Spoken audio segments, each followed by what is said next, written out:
한국 보수를 어떻게 하면 재건할 수 있을까요? 그런데 그러려면은 한국 보수가 뭔지를 정의를 좀 내려야 안 되겠습니까? 그죠? 한국 보수는 쉽게 말하면은 문명 건설 세력이거든요. 역시 국가를 기준으로 해야 되니까 건국이 1948년 8월 15일 정부 수립으로 해서 이 마무리가 됐잖아요. 1948년에 일어났던 일이 바로 5월에 총선거를 하고 그다음에 국회가 구성되니까 이승만 대통령이 초대 국회의장 역할을 하면서 헌법을 만들었잖아요.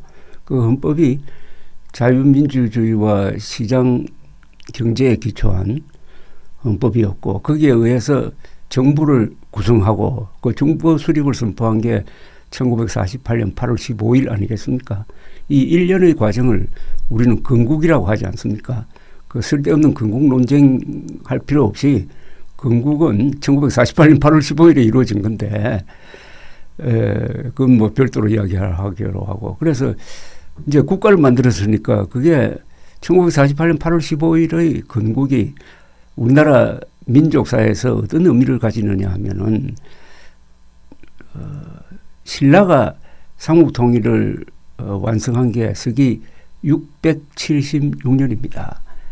그때 신라와 당이 손을 잡고 백제 고구려를 멸망시킨 다음에 당나라가 신라까지 먹으려고 그랬거든. 그러니까 신라가 당나라하고 7년 동안 전쟁을 해요. 그걸 우리가 나당 전쟁이라고 부릅니다.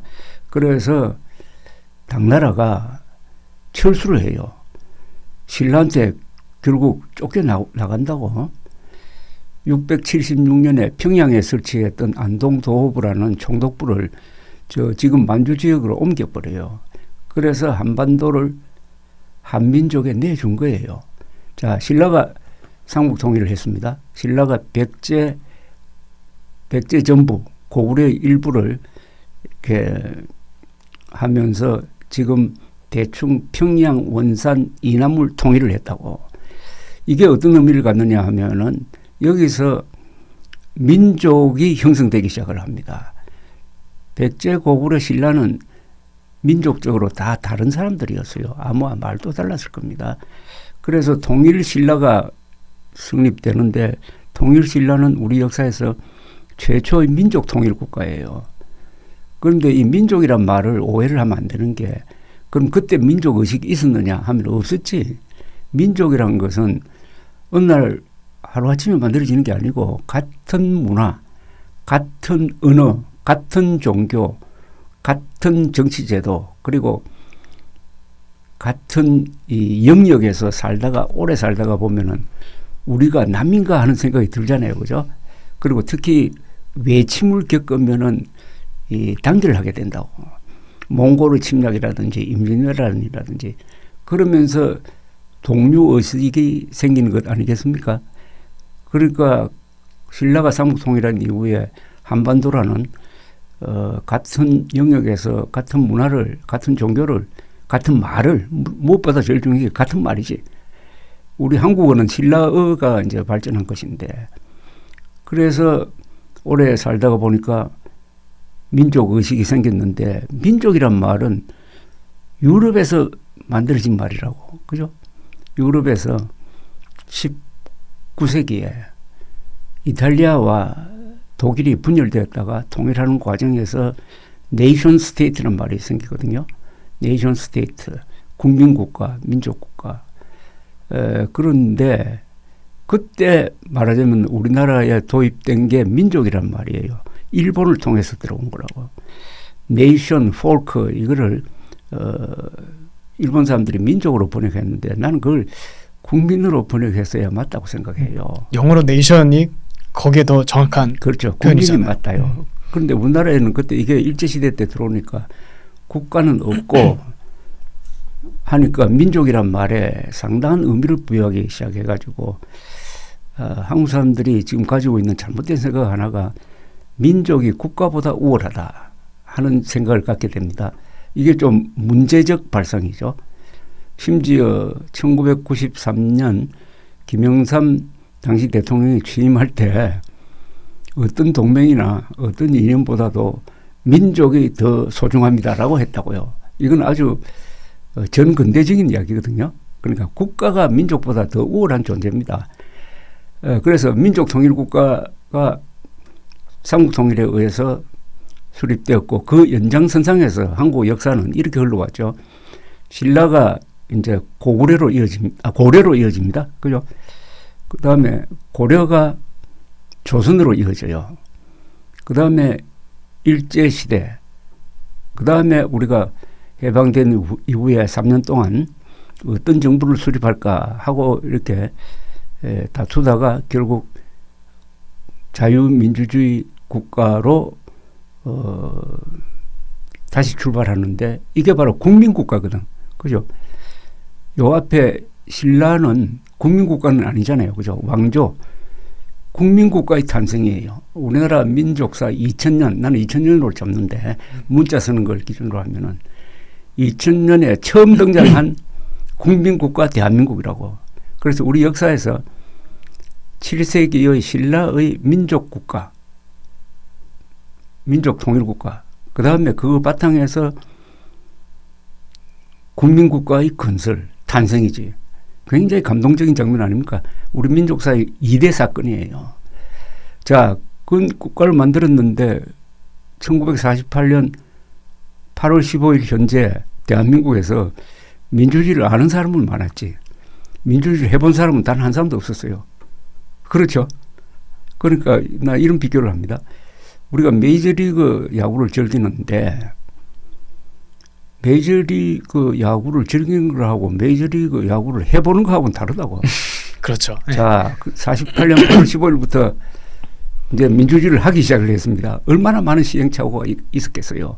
더구나 또 북한 노동당 정권의 그 남침, 수탄, 도발, 그리고 민주주의를 처음 해보니까 수많은 실수, 이걸 겪으면서 오늘날 1948년 8월 15일부터 시작돼서 77년이 지나니까 2025년 6월 오늘 대한민국 여기 있는 것 아닙니까? 이 과정을 77년의 역사를 주도한 세력을 저는 보수라고 봐요. 그러니까 보수는 그동안 77년 동안 뭘 했느냐. 민주주의를 한 거지. 그러나 민주주의를 성공적으로 한 건 아니에요. 여러 가지 실패도 하고 실수도 하고 또 다시 일어나기도 하고 해가지고 민주주의를 하면은 그게 또 구체적으로 뭐냐. 민주주의가 구체적으로 뭐냐예요. 민주주의는 쉽게 말하면 좋은 제도를 만드는 겁니다. 좋은 제도를 만드는 게 민주주의입니다. 민주주의는 그냥 뭐 이론이 아니에요.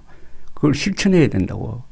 민주주의는 좋은 제도를 만드는데 우선 그동안에 우리가 보수가 중심이 돼서 만든 게 헌법 아닙니까? 헌법. 그리고 국군 아니에요. 그리고 기업. 특히 박정희 대통령이 유신 시대 때 욕을 먹어가면서 건설한 중화공업이라는 이 경제의 기반이 오늘의 대한민국을 지금 먹여 살리고 있다고. 그 다음에 의료보험제도. 그리고 지금 서울의 수도권에 살면서 물 부족 현상을 우리가 느끼지 않고 있잖아요. 이거 물 부족 국가거든. 우리나라가 지금 강우량이 1년에 한 1300mm 정도 되는데 이거 부족하다고. 그런데 왜 물 부족 현상을 느끼지 않죠? 그게 뭡니까 그게? 그만큼 관리를 잘했다는 관리가 잘한 게 아니라 뜻인가요? 폐물 1970년대 박정희 대통령이 4대 강유벽 사업을 통해서 댐을 10개를 만들었다고. 그게 지금 물 부족 현상을 해소를 했잖아요. 그러니까 치수를 잘했다는 거네요. 치수 정도가 아니라 그때 댐을 10개를 안 만들었으면은 그 뒤에는 댐을 못 만들어요. 예? 반대가 많아가지고. 그때 댐을 10개를 만들면서 들어간 돈이 4천억밖에 안 돼요. 시기를 놓치지 않은 거지. 박정희 대통령은 타이밍을 놓치지 않는 사람입니다. 그때 안 했으면은 할 수 없는 일을 박 대통령은 여러 개를 했어요. 그래서 별로 많이 안 알아준다고. 물 부족 느껴봐야 이제 알 텐데. 지금 말씀하신 물 부족 문제, 풍족하니까. 댐 문제는 저도 한 번도 생각을 못 해봤거든요. 그러니까요. 이건 박정희 대통령의 여러 가지 위대한 업적 중에 숨겨진 거예요. 자, 그런 4대 댐, 그 다음에 뭐 고속도로, 인프라, 공항, 영종도 공항, 다 이거 만든 사람들이 보수 세력입니다. 그러면 보수 세력은 문명 건설 세력이고 좋은 제도를 만든 세력이고 이런데 보수를 너무 좁게 해석하면 안 된다는 거죠. 보수를.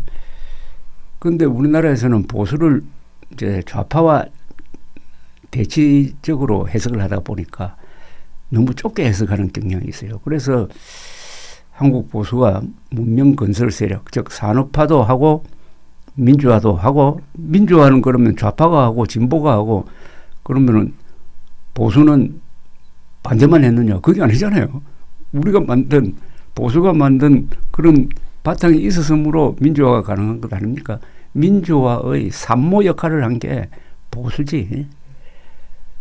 그런데 이제 이번에 윤석열 전 대통령의 이 계엄, 그리고 거기에 또 연달아 부정선거 음모론, 이게 겹치면서 지금 한국 보수는 위대한 문명 건설의 챔피언이라는 그 자리를 내어준 겁니다. 그죠? 내어주고 완전히 이 역사 발전 또는 문명 건설의 변두리로 밀려나 버렸어요. 주류가 돼야 되는데. 그게 이번 투표의 결과입니다. 이번 투표한 걸 감아보면은 이재명 민주당 후보를 찍은 사람들이 한국 사회의 주류입니다. 주류라는 의미는 뭐냐? 첫째, 젊은 층이고 50대 이하고 그다음에 화이트 칼라에서 압도적이고 뿐만 아니라 자영업자도 그리고 블루 칼라도 이재명 후보 지지로 돌았어요. 그리고 생활 수준은 중산층이 많아요. 중산층. 그리고 이념적으로는 중도층입니다. 중도층, 중산층, 그리고 화이트 칼라, 블루 칼라, 자영업자, 젊은 사람. 이러면은 지금 보수는 대구, 경북, 부산도 40%가 이재명 후보를, 부산, 경남, 울산이 40%로 이재명 후보를 찍었으니까 그것은 보수의 터전이라고 볼 수 없어요. 대구, 경북만 남았어. 그다음에 70대 이상. 그다음에 직업별로는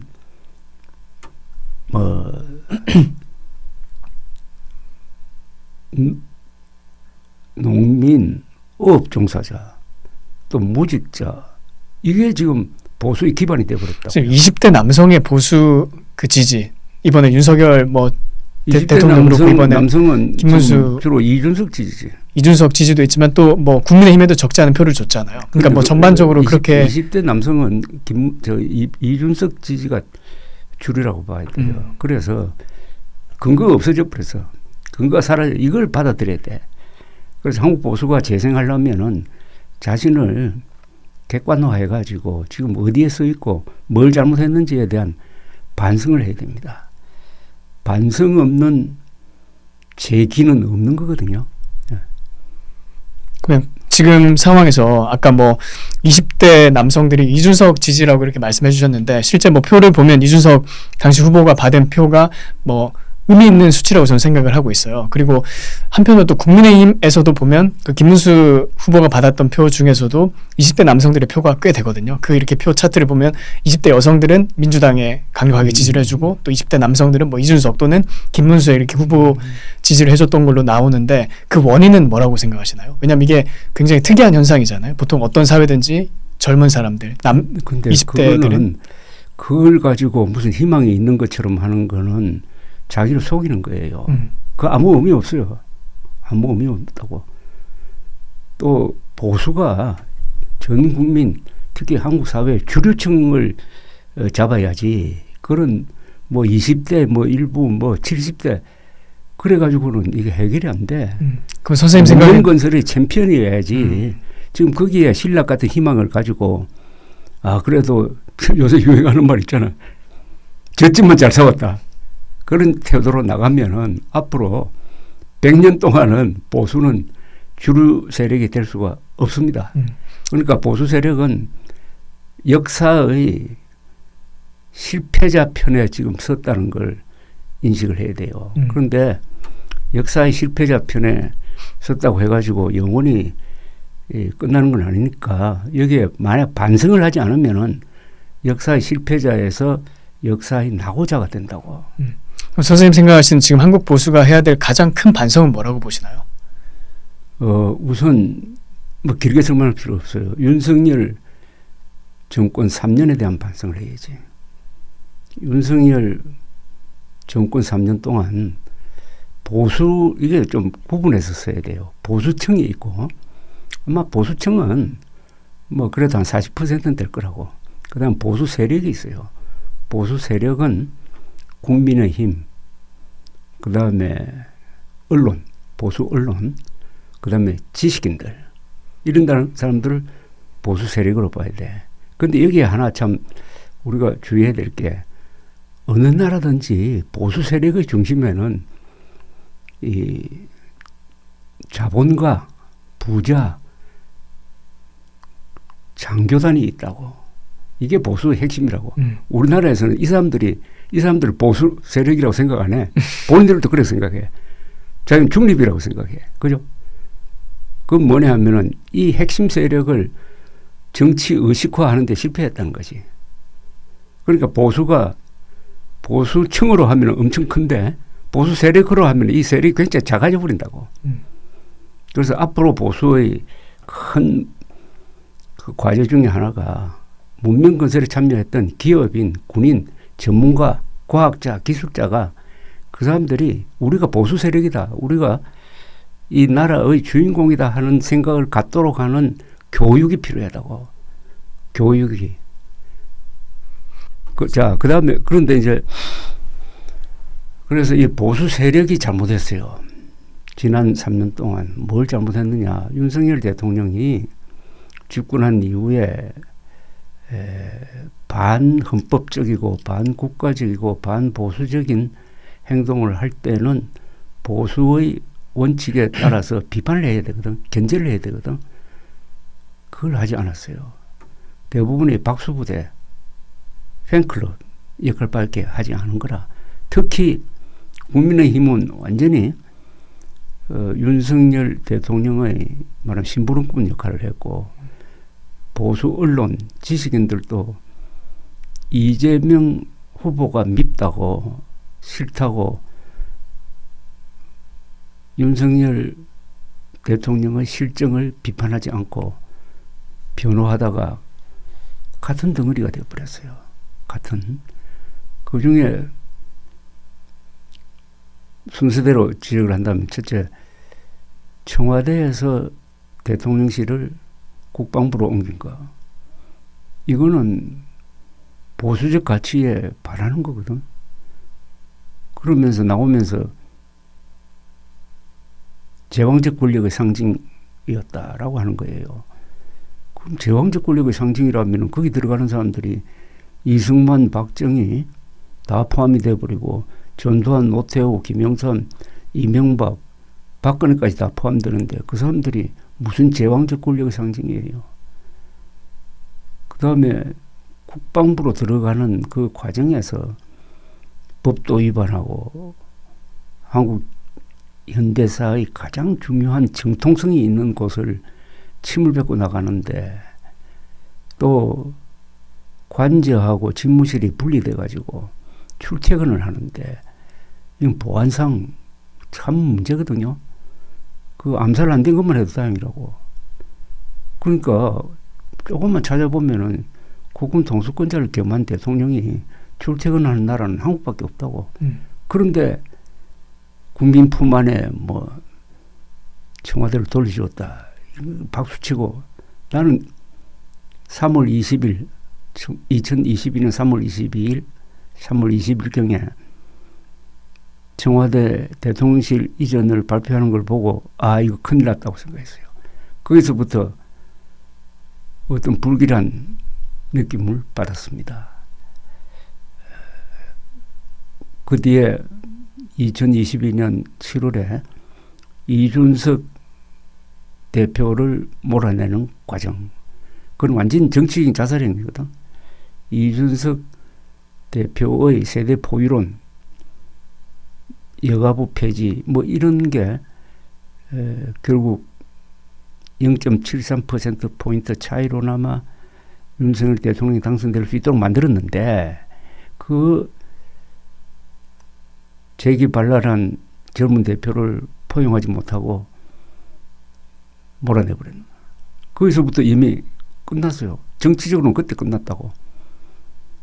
그때 보면은 윤석열 지지율이 6월 1일 지방선거에서 크게 이긴 이후에 50%대까지 갔다가 이준석 몰아내면서 20% 초반으로 떨어졌습니다.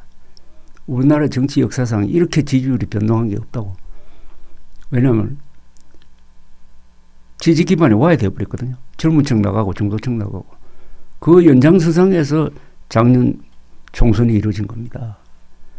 그때도 거의 대부분이 한국 언론의 거의 대부분, 보수 언론의 대부분, 또 보수층 지식인들의 대부분이 사가지 없는 이준석 잘 몰아냈다고 박수 안 쳤어요. 그 다음에 작년 2월 6일 의과대학 정원 2,000명. 이거는 아무런 사실의 기반이 없거든. OECD 통계 하나만 딱 인용을 해가지고 한국의 의사가 부족하다 하면서 과격한 2,000명 정원 계획을 발표하고 의사들이 반발하고 해서 그게 의료 대란으로 가버렸다고. 그것도 총선 2달 전에. 처음에는 개혁한다 해가지고 윤석열 대통령 인기가 반짝 올랐지. 그리고 국민의힘도 반짝 올랐어요. 그러다가 이게 무리라는 게 알려지면서 상황이 완전히 바뀌었는데도 불구하고 그걸 계속 밀어붙이다가 보수 중에서 핵심 세력인 의사들이 집단 반발해가지고 그 표가 아마 100만 표는 될 거라고요. 의사, 간호사, 이 의료계에 종사하는 사람들. 이탈해가지고 수도권에서 한 200~300표 차이로 결정되는 이 수도권에서 나는 한 20~30석 날렸다고 봐요. 총선 패배. 그 다음에 이번에 계엄 사태까지 쭉 이어지는 일련의 과정에서 국민의힘이 경제 역할을 못하고